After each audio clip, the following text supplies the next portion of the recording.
BS লালিতা versus ভূপেনেশ গোচৰত supreme কোৰ্টে ৰেছ জুডিকাটাৰ নীতি সম্পৰ্কে এটা অতি গুৰুত্বপূৰ্ণ ব্যাখ্যা আগবঢ়াইছে। ৰেছ জুডিকাটাৰ নীতি কেৱল দুটা পৃথক গোচৰৰ মাজতেই নহয়, বৰঞ্চ এটা গোচৰৰ দুটা ভিন্ন পৰ্যায়ৰ মাজতো সমানেই প্ৰযোজ্য হ'ব।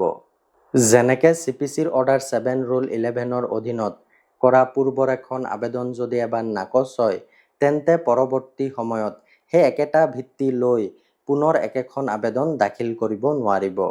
ইয়াৰ ওপৰত ইণ্টাৰলোকিউটৰী ৰেট জুডিকাটা প্ৰযোজ্য হয় আৰু সেই আবেদন নাকচ কৰা হ'ব।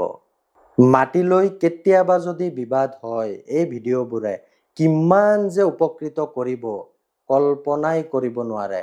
সেইকাৰণে ছেভ কৰক, শ্বেয়াৰ কৰক, যদি বিচাৰে মোক ফ'ল' কৰিব পাৰে।